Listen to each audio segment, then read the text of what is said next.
here's Nico, and I'm going to start with this. So Nico, there's a story behind this beach. Can you give us the story? And is this the first slide of your story? Yeah. I mean, this is Longneck Beach in Truro, Massachusetts. It's where I met Willie. It's my favorite place on earth. There's no phone signal here. It's basically a place you walk down this dune and you're on another planet. And there's a crew that play volleyball there every day of the summer. And one of the people who, I was 12 when I showed up on the side of this court and just started playing with this crew. And that's where I met Willie. So after these games, I'd go over to his house because his sister set up the net, and he was brewing this homebrewed ginger beer in his kitchen that was like this kind of funky kombucha style I'd never had before. It didn't exist at the time. And for like 8 years, we talked about, hey, we should sell this and see what happens. And I was just going through my life, started working in synthetic biology like very early in the field, and worked under a Nobel Prize winner, published papers in middle school, and was going to have my own lab at Brown.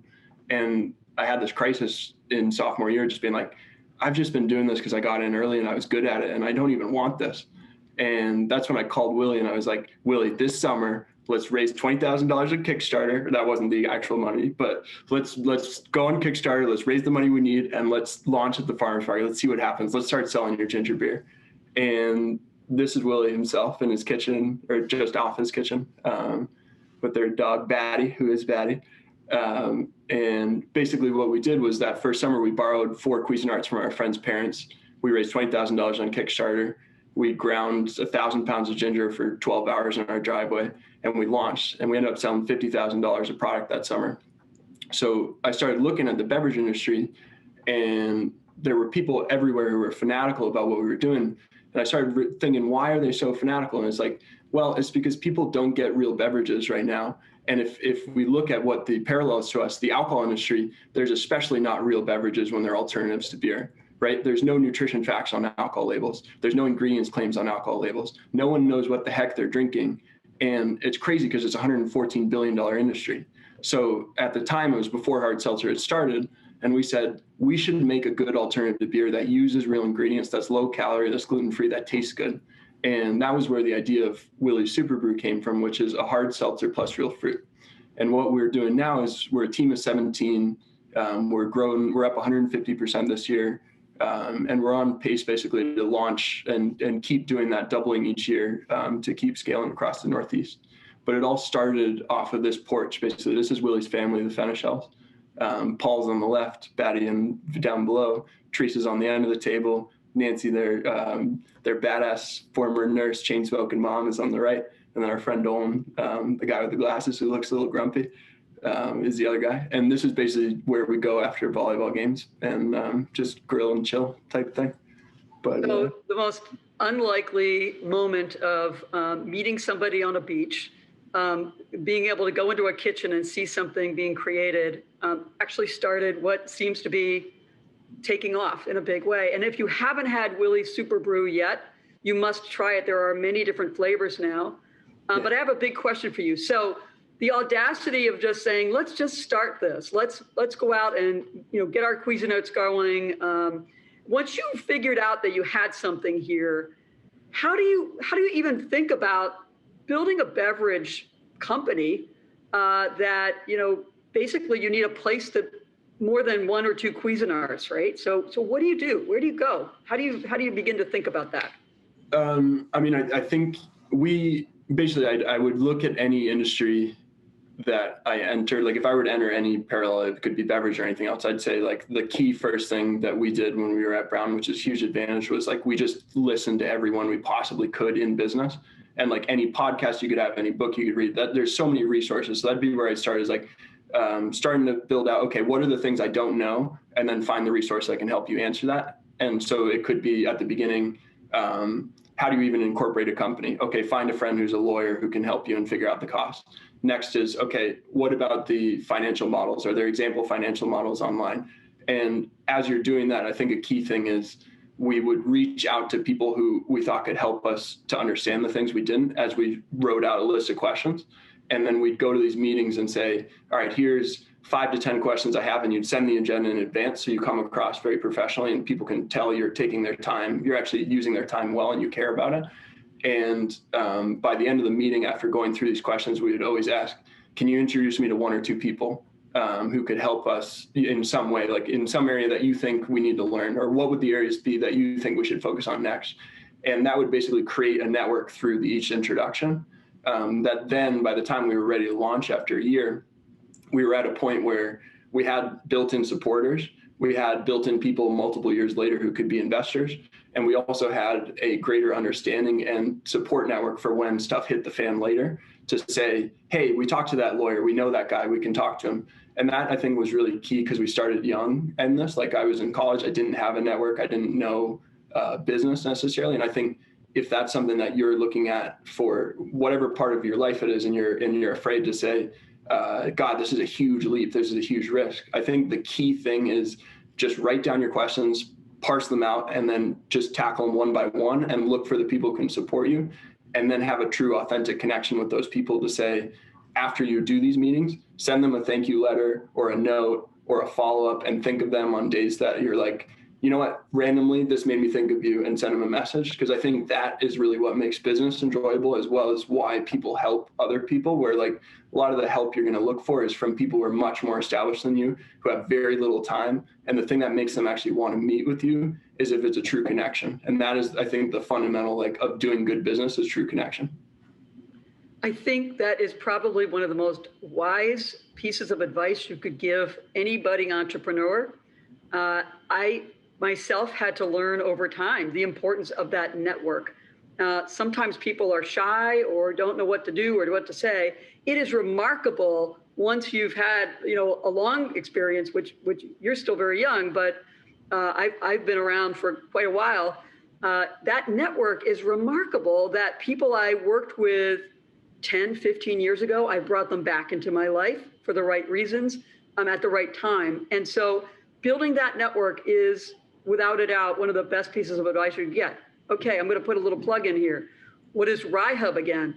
We're actually here for you all that are out there looking to build your businesses, especially those that are high potential scalers. That's what we focus on. And we actually can help you get to that network much quicker. So our goal is to connect you up. So through venture mentoring service, we suddenly are going to give you 3 or 4 people that are going to become important mentors for you, instant network. We also introduce you to other parts of the ecosystem that actually will make sense for you. So that's just a little sidebar there about how important that network is. And so when you started doing this, I kind of remember actually even at the end of the class, you all were working on designs of a can.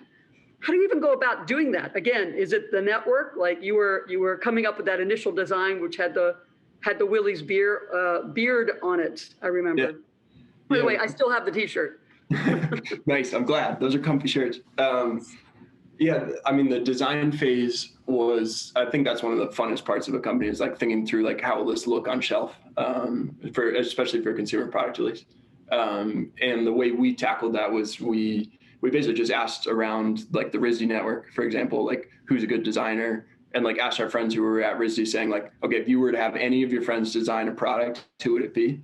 And that was, we just interviewed a couple of people and looked at their portfolios and then agreed on the pricing, which is much better than pricing you get with a design agency, I'd say, because it's actually working direct with someone rather than going later stage. So that's another thing I'd say at the beginning is if you're starting something and you want to be scrappy, work with like students or people who are on their way up, because you can both basically help each other to say, we can't afford $40,000 for a design agency to come in.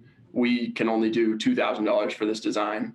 And that's okay with a student who's very talented, who hasn't set themselves up. That's great. And then you can help each other basically through that kind of scrappier, looking at maybe something that's not as like they have it perfectly curated. They've done this a million times, but it's good enough to get it on shelf and get a minimum viable product. And it ended up looking awesome. So this is our mango and passion fruit on the slide here. But the biggest thing that differentiates us from other hard seltzers is like every hard seltzer you pour, it's clear and it smells like Skittles because they're using natural flavors.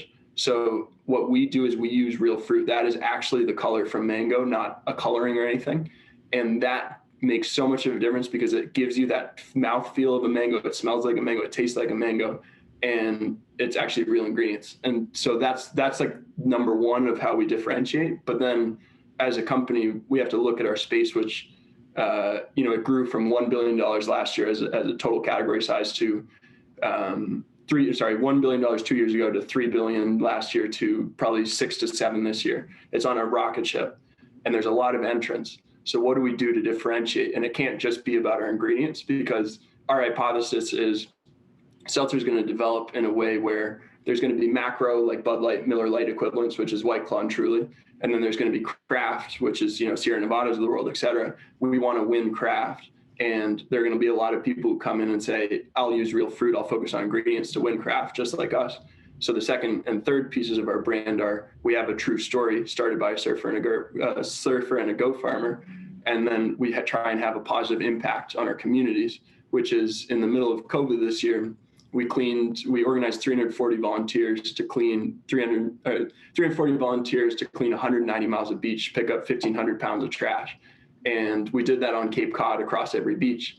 And the idea is to try and create a larger movement. It's exactly what we were talking about before, where to create a product these days, I think to differentiate, you have to create a larger community out of it.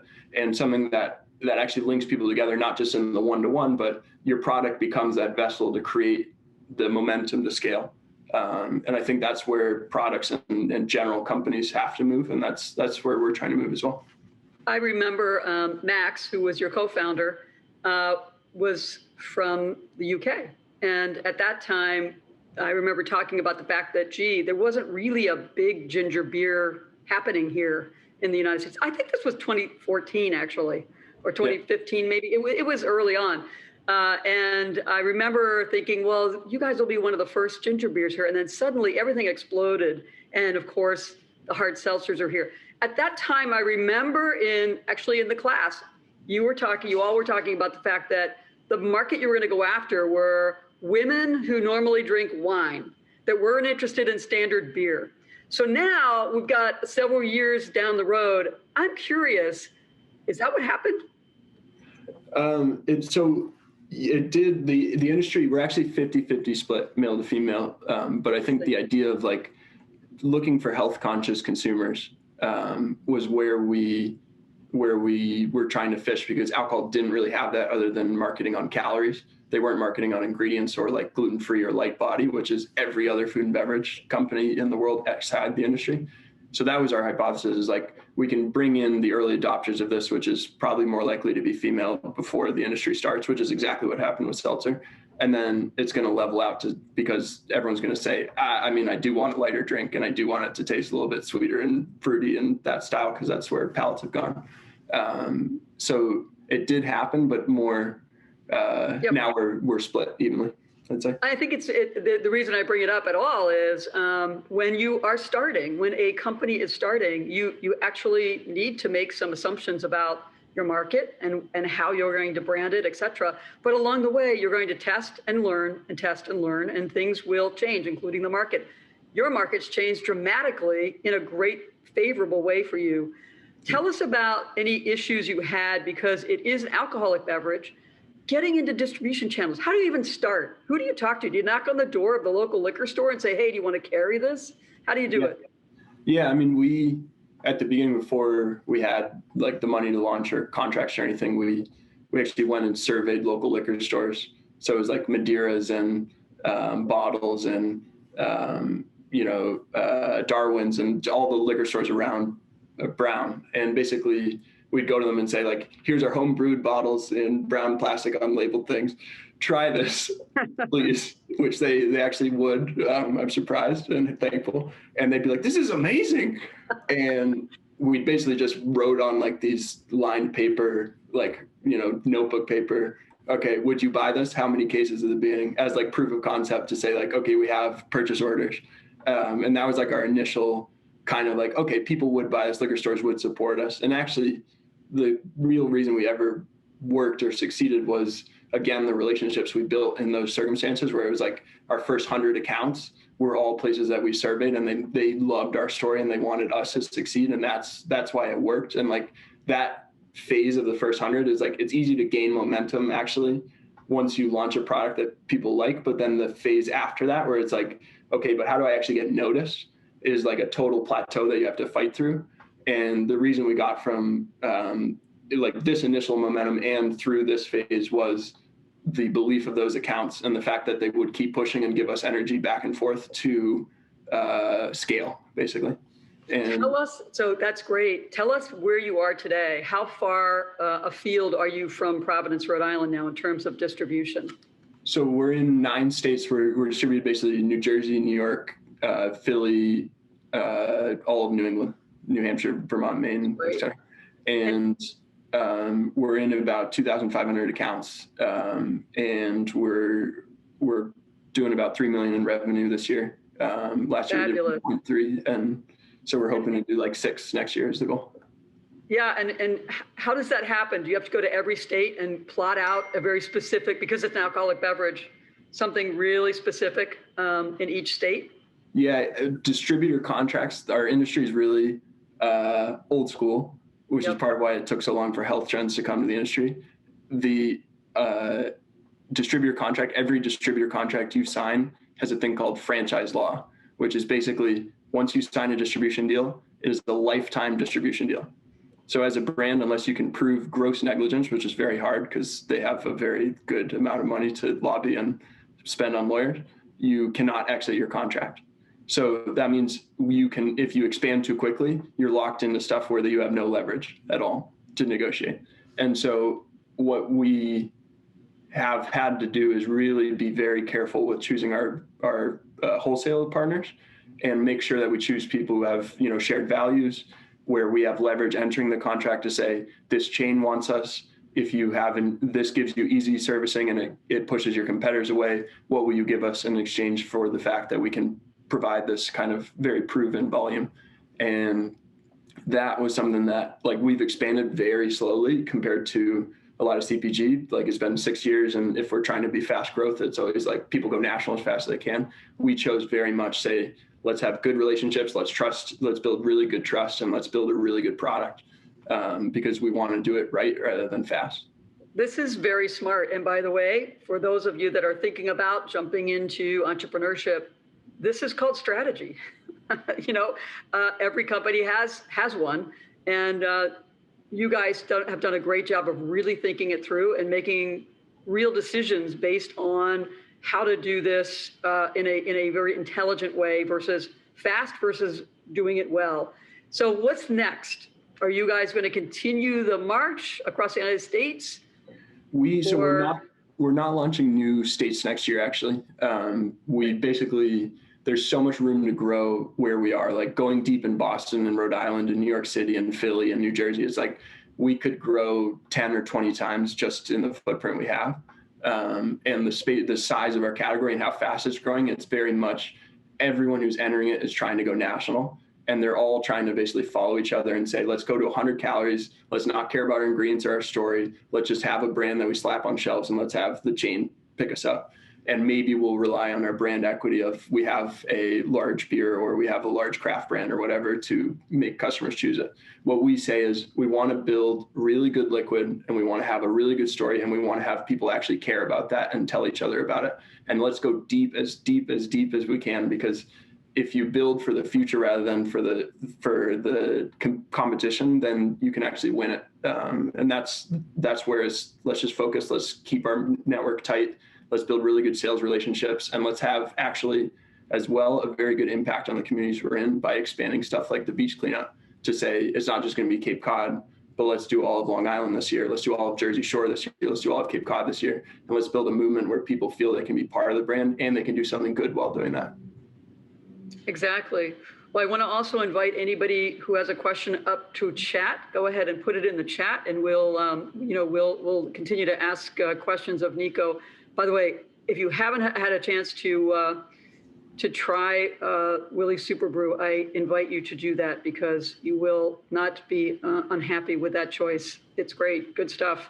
You can find superbrew.com is our website, and it has a map on it. But you can also send me an email. It's Nico, Nico, @superbrew.com. There you go. And by the way, so Christopher asked, can you speak more about the customer survey process?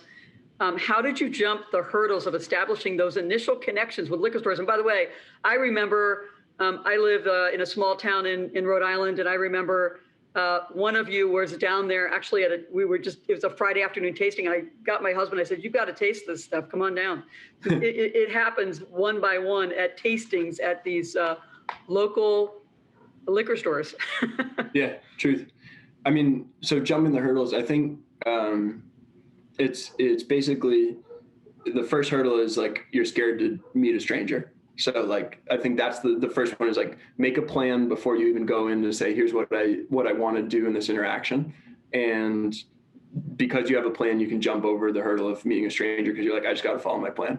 Next hurdle is, okay, will they remember me, or how do you create like close a deal or the follow-up? And basically over the course, like your plan should incorporate to say, here's what I want to do in this meeting.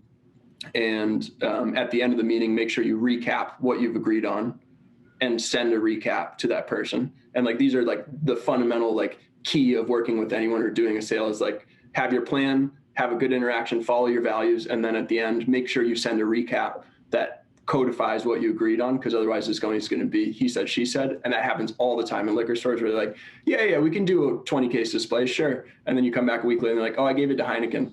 And unless you have it written down, they're not going to believe that. So if you're going to jump the hurdles of establishing a connection, it's like make a plan, be pleasant in the connection, make sure you codify, then follow up and be persistent in that. And I think that's basically it. And you'll have a batting average that's like 75% of the time that'll work for you.